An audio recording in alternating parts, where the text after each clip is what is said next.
obviously a symphony is composed of many layers and many instruments, a lot of different timbres, a lot of different sounds. It's not just one instrument singing doing one line over and over and over again. So there is a complexity, but there's a unity to something that's symphonic. That word symphonic means, these sounds are in agreement with one another.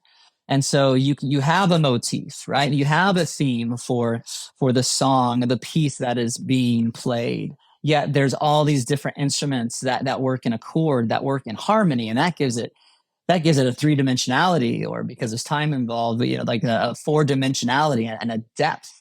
And so people can hear the same piece and hear the same melody and catch the same themes, but the various components can catch people in their differences in different ways. So somebody might tune into the double bass, somebody might tune into the timpani or the strings, yet there's a unity to it. And so it creates this beautiful depth. It's not flat, it's multidimensional. And I think you can have sermons that have a lead line or that through line. So there's a unity to it, yet there is this depth. It doesn't have to be flat, right? Another way I like to describe this, to change the metaphor, is iridescence. Iridescence, because iridescence, so if you look at something that's iridescent, like a hummingbird, for instance, right? It flashes with fire when it changes angle. And that's because, and I'm not a scientist, but I'll do my best. That's because iridescence is born out of what's called structural color rather than pigment color. Most things are pigment color. In other words, it absorbs the colors of the spectrum and reflects one color, right? So structural color is different. Structural color is born out of the structure or multiple layers within a hummingbird's wing, or the back of a beetle, or layers in an oil slick or in an opal. There's layers in there. And what happens is light comes in and hits these different layers. They're called micro layers or nano layers. And then the angle of incidence of light bounces off.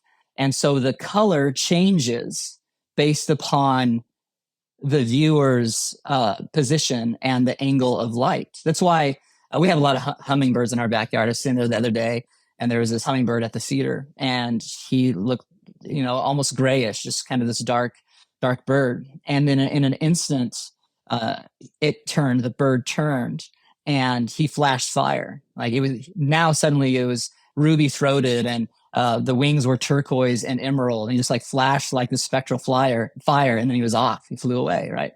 Why? Because of the structural color. The point is that there's layers that create this color. So I'm not talking about some kind of subjective truth or anything. What I'm talking about is layers that reveal the beauty of this living light. And I think sermons can have a similar unity, yet structural complexity, that the Spirit can catch light with different people. And I think I'm fascinated with that idea. The danger is it can become too overloaded and distracted and muddied. And so you really got to keep that through line while you have that arc of the story and the complex pieces working together. Yeah. Hey, thanks. That's enthralling. I just kind of leaned back to just be like, wow, I understand many of those words, but I've never put them in such a way. So yeah, so there's a danger in that. Like, yeah, like I could think of a danger of a preacher like yourself, just like being enraptured with this type of, these spectral layers. One danger is that, how is this going to help the gym coach who gets invited to church and hasn't been to church since his confirmation when he was 12, and then this is like a bit like overstimulating or overwhelming. Can I speak to that real quick? Absolutely, please. Oh, yeah. So that's what actually excites me a lot about it.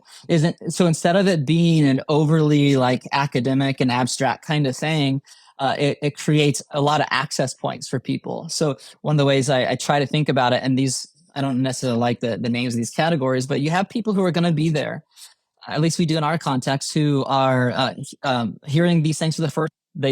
They haven't heard any of these scriptures. So those people who are there for the first time. Then you have people who are hearing this material and it's vaguely familiar because they have some kind of church background or a little bit of scriptural background. Then you have those who are more followers of Jesus who they've been ingesting this kind of stuff for a long time. But then you have those who, I don't know, again, I don't like the category, but like are fanatics. They're like the scripture nerds. They're the people who want to sit down and be like, yeah, I've watched all the Bible Project videos, and with my Amazon gift cards for Christmas, I buy commentaries, and I'm not a pastor, right? So you have all of those people there, and if it is symphonic in a sense, or if there is this iridescence, it means that you're putting in various subtle Easter eggs or places of connection for the person who is hearing this for the first time, whether it's a simple Star Wars reference or a Lord of the Rings connect, or with something that's happening in culture currently, or it's a subtle Easter egg to something in Genesis 1 or in Joshua 2 or whatever it is. There's these subtle references where that fanatic or that Bible nerd will go, oh, that was a connect here, and then that creates the lean in. So that's what excites me about it, is it's not just for some kind of like highfalutin nosebleed theological intrigue. It's for real practical connection and making that relationship happen with people in these different places of engagement. Yeah, thank you for that pushback. That if done right, this multiplies the entry points. And then if done wrong, it just closes door after door after door after door. It just communicates, hey, listen, we're an insiders club, and you're on the outside, and this is not for you. That's right. And so kind of last question on this. I want to like scratch a little bit deeper. So like, how do you make sure that you're doing that? You kind of mentioned, Star Wars references, Lord of the Rings, or whatever. Is that like, are you thinking of those because it's kind of the doorway into the ordinary person's life or thinking point, rather than like, oh, this verse in Leviticus, guess what, guys? It actually connects with the verse in Numbers as well. You're not going to believe this. And then there's an echo of the paradigm of Exodus 19 with the tripartite mountain, So are you using those other references to help ordinary people? Yeah, well, yes. So I think what is really helpful is highlighting, again, that deep integration or cohesiveness of Scripture.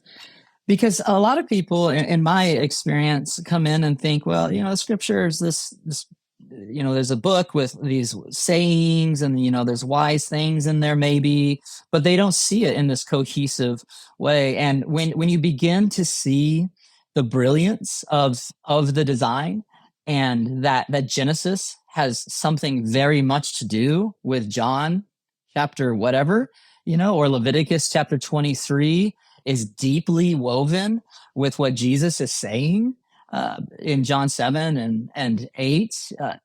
It creates like a literary apologetic or an intentional apologetic, like, oh, wait a minute, maybe this is something different than I thought.